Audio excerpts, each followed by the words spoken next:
أشهد أن محمدا رسول الله.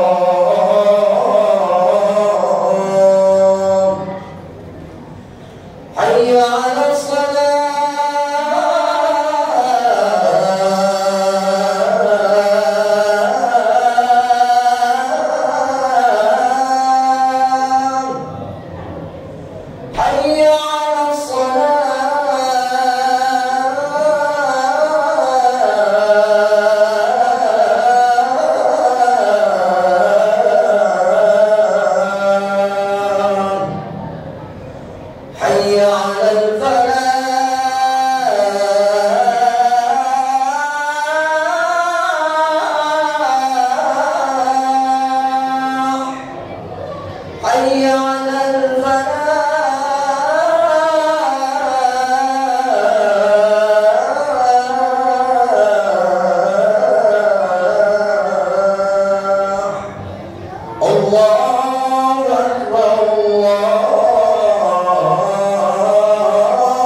Alhamdulillahilladzi syahra ramadana sayyidus syuhur. Ashhadu an la ilaha illallah wahdahu la syarikalah al-maliku rabbul ghafur. Wa ashhadu anna sayyidana Muhammadan abduhu wa rasuluh sahibus syafa'ah fi yaumin nusyur. Allahumma fasalli wa sallim wa barik wa karim wa tarham wa tahannan ala abdika wa rasulika nabiyyina wa maulana wa zuhrina wa qurrati a'yunina Muhammadin sallallahu alaihi wasallam wa ala alihi wa ashabihi ila yaumin nusyur. Amma ba'du, faya ayyuhal hadirun, uzini nafsi wa iyyakum bittaqwallah wa ta'atihi la'allakum tuflihun. Haitsu qala Allah ta'ala fil Qur'anil Karim wa huwa asdaqul qailin. A'udzu billahi minasy syaithanir rajim. Bismillahirrahmanirrahim. Ya ayyuhalladzina amanu taqullaha haqqa tuqatih wa la tamutunna illa wa antum muslimun. Wallahu a'lam bi muradi. Shadaqallahul azim.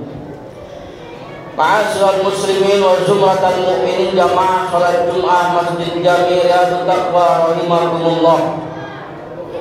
Puji syukur marilah sama-sama senantiasa kita panjatkan kepada Allah Rabbul Ghafur yang telah memberikan kita karunia, nikmat dan juga anugerah pada siang yang mulia ini, yang alhamdulillah dengan segala nikmat yang Allah berikan kepada kita, syukur kita kepadanya, kita dapat melaksanakan ibadah puasa khususnya di hari ke-21 Ramadan. Harapan dan doa kita semua tentunya mudah-mudahan rangkaian ibadah kita kelak di yaumil mahsyar oleh Allah Subhanahu wa taala diterima amal ibadah kita. Shalawat dan salam mudah-mudahan selalu tercurahkan ke junjungan alam Nabi besar kita Muhammad sallallahu alaihi wasallam yang telah membawa sebuah risalah dan diimani serta dipercayai oleh kita selaku umat dan pengikutnya, yang dengan risalahnya kita mampu membedakan mana yang hak dan mana yang batil, yang dengan risalahnya kita mampu untuk mengesahkan dan mentauhidkan Allah Jalla Jalaluhu wahdah. Mudah-mudahan kita selaku umat dan pengikutnya kelak di yaumil mahsyarnya Allah Rabbul Jalil kita mendapatkan syafaatul uzma Rasulullah sallallahu alaihi wasallam. Ma'asyiral muslimin jamaah salat Jumat rahimakumullah. Al-Faqir melalui mimbar yang mulia ini berwasiat, marilah sama-sama kita meningkatkan kualitas dan kuantitas ketakwaan serta keimanan kita kepada Allah Jalla Jalaluhu. Sebab iman dan takwa merupakan salah satu modal kita kembali ke hadirat Allah Subhanahu wa taala. Ma'asyiral muslimin wa zumratal mu'minin rahimakumullah. Manusia sejatinya melewati 3 alam. Pertama, alam ruh. Ulama menuliskan kita selama berada di alam ruh yaitu 4000 tahun. Setelah dari alam ruh kita berojol ke alam dunia. Dan di alam dunia inilah hari ini kita hidup. Bapak-bapak yang hadir pada kesempatan Jumat kali ini, semua itu telah menaikkan kontrak di hadapan Allah Rabbul Jalil tentang kapan dan meninggalnya kita di alam dunia. Ma'asyiral muslimin wa zumratal mu'minin rahimakumullah. Maka kalau kita sudah menaikkan kontrak di hadapan Allah, dunia adalah tempat meninggal, bukan tempat tinggal kita. Oleh karenanya pertanyaan yang paling besar bagi diri kita, sudah punya bekal apa kita untuk kembali menghadap Allah Rabbul Jalil. Ma'asyiral muslimin wa zumratal mu'minin rahimakumullah. Tatkala malaikat Israel memanggil kita, ajal menjemput kita, kematian nyamperin kita, maka alam dunia kita akan pindah ke alam barzakh yang disebut dengan alam kubur. Gelapnya alam kubur, ngerinya alam kubur, seremnya alam kubur kita enggak pernah tahu, dan itu dikhabarkan lewat Nabi melalui para lisan ulama, baik dalam kitab tafsir ataupun dalam kitab hadis maupun dalam kitab-kitab tasawuf yang lainnya. Kenapa kuburan itu menjadi sesuatu yang menakutkan dan menyeramkan? Pertama, karena kita belum pernah main ke dalam kuburan. Kalau main ke kuburannya kita sering, tapi belum pernah kita main semalaman aja di dalam kuburan. Yang kedua, kenapa kuburan itu serem? Karena kita belum pernah mendapatkan pendamping nanti di dalam kubur. Yang terakhir, kenapa kuburan itu serem? Karena kita belum pernah mensuplai datang ke kuburan, dapat semalam sampai 3 malam di alam kubur. Lalu apa yang bisa menyelamatkan kita dari alam kubur yang menyeramkan ini? Ini adalah sebuah penawaran yang ditawarkan oleh Al-Imam Abu Hamid Al-Ghazali di dalam kitabnya Minhajul Abidin, yang dikutip oleh Imam Faqih Abu Lais Al-Samarqandi.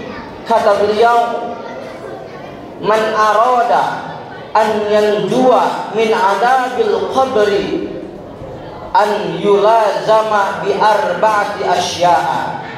Siapa orang yang pengen selamat dari siksa kubur, maka dia mesti melanggengkan atau mesti melaksanakan 4 macam perkara. Ma'asyiral muslimin wa zumratal mu'minin rahimakumullah. Maka kita kalau mau selamat dari alam kubur, tatkala malaikat Israel memanggil kita, kematian menjemput kita, maka kontrak yang sudah kita teken 4000 tahun di Lauhul Mahfuz itu sudah tercantum di Sidratul Muntaha, yang mana baginda Rasul Mi'raj sampai ke Sidratul Muntaha. Di Sidratul Muntaha ada sebuah pohon yang namanya pohon Sidratul Muntaha, berada di atas ars, dan pohon Sidratul Muntaha daunnya sejumlah manusia sejagat raya. Maka nama kita Junaid, nama kita Joni, nama kita Fulan bin Fulan sudah tercatat di daun yang namanya Sidratul Muntaha. Tatkala daun di Sidratul Muntaha itu jatuh, maka Junaid meninggal dunia. 4000 hari pasca jatuhnya daun Sidratul Muntaha. Maka kita nggak heran Bapak Ibu hadirin rahimakumullah, orang kalau 40 hari mau meninggal itu udah jadi mayat. Bahkan arifil billah, orang yang makrifat kepada Allah, 40 hari orang itu meninggal, dia udah tahu bahwa itu bukan dia tapi sudah menjadi mayat. Makanya orang zaman tua kita dulu bilang, kalau misalkan 40 hari sebelum meninggalnya seseorang itu bahasanya ngabisin. Ada aja yang dia kata, ada aja yang dia pengen. Maka kalau daun Sidratul Muntaha nama kita udah ditulis kemudian jatuh, maka itulah yang dinamakan kematian. Bahwa hal ini diceritakan dalam kitab Daqaiqul Akhbar. Hadirin ma'asyiral muslimin wa jumlatal mu'minin rahimakumullah. Maka alam kubur akan menyelamatkan kita menjadi nikmat kubur kalau kita melanggengkan 4 hal yang diajarkan oleh Al-Imam Abu Hamid Al-Ghazali dan dikutip oleh Imam Faqih Abu Lais As-Samarqandi di dalam kitabnya. Pertama, orang yang akan mendapatkan nikmat kubur dan dijauhkan dari fitnah kubur adalah man yuhafidhus shalawatil khamsi, orang yang menjaga sholat 5 waktu. Orang yang senantiasa tidak pernah meninggalkan sholat 5 waktu, baik dalam kondisi sehat ataupun dalam kondisi sakit, baik sedang berada di kampung ataupun sedang dalam perjalanan, sholat yang 5 waktu yang menjadi hukum wajib dalam syariat tidak pernah ditinggalkan. Hafidhu ala shalawatil khamsi was shalatil wusta. Allah bersabda dalam Al-Quran, mereka yang menjaga sholat 5 waktu dan menjaga sholat yang tengah hari. Ma'asyiral muslimin wa jumlatal mu'minin rahimakumullah. Lalu amalan yang kedua yang bisa menyelamatkan kita nanti di alam kubur, wa kasratut tasbih, orang yang banyak membaca tasbih. Subhanallah walhamdulillah wala ilaha illallah wallahu akbar. Tasbih yang kita baca itu akan menyelamatkan kita nanti di alam kubur. Asbabul wurud, ada sebuah hadis baginda Rasul kedapatan sahabat. Ada sahabat yang kaya raya, dengan kekayaannya ia infakkan hartanya di jalan Allah. Dengan hartanya ia jajani, ia kasih duit orang yang miskin. Dengan hartanya ia kasih fakir miskin makan siang dan malam. Dengan hartanya ia sedekahkan di jalan Allah. Lalu sahabat yang satu ngadu kepada Rasul, ya Rasul, sahabat itu kaya raya, dia bisa sedekah dengan hartanya. Kalau kami bagaimana? Yang hartanya pas-pasan, bahkan buat makan hari ini, untuk esok hari belum ketemu ya Rasul. Apa jawab Rasul? Kamu nggak perlu niru dengan tadi sahabat yang kaya raya kemudian dia sedekah dengan hartanya. Kamu cukup membaca ba'da sholat maktubah, sholat 5 waktu, baca subhanallah 33 kali, walhamdulillah 33 kali, Allahu akbar 33 kali, maka pahalanya sama dengan orang kaya raya yang dermawan yang menginfakkan hartanya di jalan Allah. Ma'asyiral muslimin, jamaah salat Jumat rahimakumullah. Tapi jangan juga setelah saya ngomong begini, yang tadinya kaya, yang tadinya dermawan, yang tadinya nyumbangnya getol, karena saya bahas begini, akhirnya lah besok gua kagak mau sedekah pakai duit, gua mau sedekah pakai subhanallah walhamdulillah wallahu akbar cukup karena pahalanya sama. Bukan. Artinya kalau sahabat nggak punya apa-apa, kita nggak punya apa-apa, nggak usah nyumbang pakai duit, nggak usah pakai nominal uang, cukup dengan tenaga, pikiran dan dengan ucapan kalimat tasbih. Lalu yang nomor 3 yang menyelamatkan kita nanti dalam kubur, wa qiraatul Quran, mereka yang membaca Al-Quran. Pak Ustaz, saya nggak bisa ngaji Quran, ngajinya masih jatuh bangun. Baca. Jangankan bapak nggak baca Al-Quran, bapak nenteng Al-Quran aja itu udah dapat pahala, Pak. Bapak ngempet nyium Al-Quran, itu Bapak udah dapat pahala. Kenapa? Karena orang yang memegang Al-Quran, kata Allah, itu mesti memiliki wudu. Dan orang yang berwudu sudah dipastikan dia mendapatkan pahala ganjaran orang yang berwudu. La yamassuhu illal mutahharun. Tidaklah ada yang memegang Al-Quran illal mutahharun, kecuali mereka orang yang suci dari hadas kecil, yaitu berwudu. Ma'asyiral muslimin wal zumratal mu'minin rahimakumullah. Lalu yang terakhir, kata Imam Abu Hamid Al-Ghazali, kalau kita mau selamatkan di dalam kubur, aksirus shadaqah, maka perbanyaklah sedekah. Kita infakkan harta kita, itulah legalitas harta yang kita miliki.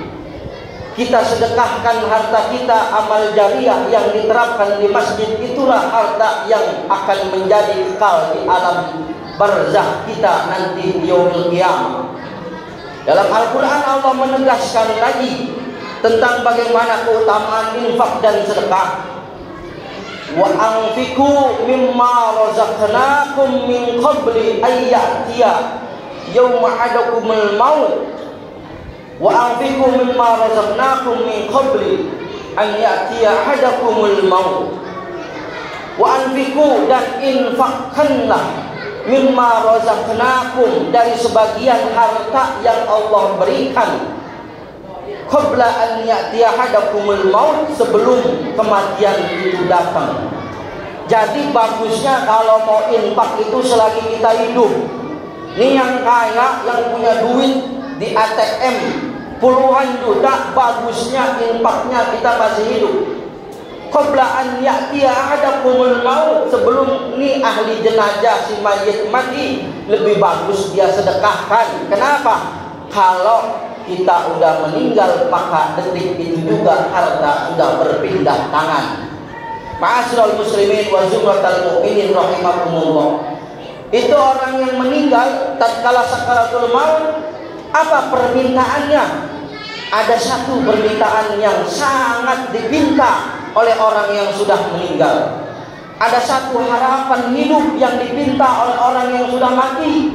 Ada satu harapan hidup yang dipinta meskipun satu hari bagi mereka yang sakaratul maut. Apa yang dipinta? Qabla an ya'tiya ahadakumul maut, Rabbi laula akhartani ila ajalin qarib. Rabbi, wahai Tuhanku, laula akhartani ila ajalin qarib. Laula, seandainya. Kalau udah bahasa seandainya itu udah gak bakal terjadi, Pak. Seandainya saya jadi presiden, saya bakal begini-begini, nggak bakal terjadi. Seandainya saya jadi menteri, saya bakal begini, nggak bakal terjadi. Kenapa? Al-Quran yang bilang, laula akhartani, ya Allah, seandainya saya ini bisa balik ke alam dunia, seandainya saya bisa diakhirkan kematian saya satu hari aja, jangan lama-lama ya Allah. Apa yang dia minta? Apa yang si mayit minta, apa yang si ahli kubur minta ketika pengen balik ke dunia. Dia nggak pengen sholat tahajud tiap malam, dia nggak pengen umroh bolak-balik tiap bulan, bahkan haji tiap tahun. Dia juga nggak pengen memuliakan orang tuanya karena orang tuanya udah meninggal. Tapi yang dipinta satu sama orang yang udah meninggal dunia, dan si ahli mayit yang dipinta satu apa? Sedekah jariyah. Rabbi laula akhartani ila ajalin qarib. Apa kata dia? Fa asaddaqa, saya akan sedekah. Duit yang dulu saya kumpulin dari hasil dagang, duit yang dulu saya kumpulin dari pemberian orang, duit yang dulu saya kumpulin dari harta warisan, fa asaddaqa, maka saya akan sedekahkan duit itu. Saya akan sedekahkan harta yang saya punya. Wa asaddaqa, itu jawaban kepengen si mayit cuma aku. Fa asaddaqa wa akum minas sholihin. Apalagi penyesalan yang kedua, wa akum minas sholihin, dan saya pengen jadi orang soleh. Minimal kalau kami tidak bisa jadi orang soleh, kami sering-sering kumpul bersama orang-orang soleh. Ma'asyiral muslimin wal zumratal mu'minin rahimakumullah. Ini Allah langsung yang mengkhabarkan Artinya tidak diragukan lagi bahwa informasi ini 100% benar adanya. Lalu baginda Rasul mengikuti dalam sebuah hadisnya, ketika mayit meninggal maka diantar fayatbi'u mayyit bi arba'ati salat. Mayat meninggal maka diantar oleh 3 golongan. Ahluhu, keluarganya, wa maluhu, hartanya, wa amaluhu, dan juga amalnya. Yang 2 balik siapa? Ahluhu, keluarganya ikut pulang, anaknya yang sayang sama bapaknya, bininya yang sayang sama bapaknya, dan sebaliknya bapaknya yang sayang sama istrinya. Ketika udah di alam kubur gak ada yang mau ikut. Kenapa? Nabi yang bilang. Ini hadis sudah sesuai dengan kenyataan hari ini. Artinya bahwa setiap hadis Nabi yang dikatakan itu benar. Ahluhu pulang ke rumah, wa maluhu, mobilnya pulang ke rumah, kendaraan motornya yang ada 5 pulang ke rumah. Yang ikut sama dia amaluhu, yaitu cuman amalnya, baik amal saleh maupun amal salah, itu akan menjadi interogasinya nanti di alam kubur. Mudah-mudahan Allah senantiasa memberikan kita keselamatan di alam kubur. Kita dijadikan sebagai hamba-hamba Allah yang kelak di kuburan kita menjadi raudhah min riyadil jannah. Barakallahu li wa lakum fil Qur'anil karim wa nafa'ani wa iyyakum bima fihi min ayati wa dzikril hakim wa taqabbalallahu minni wa minkum tilawatahu innahu wal ghafurur rahim.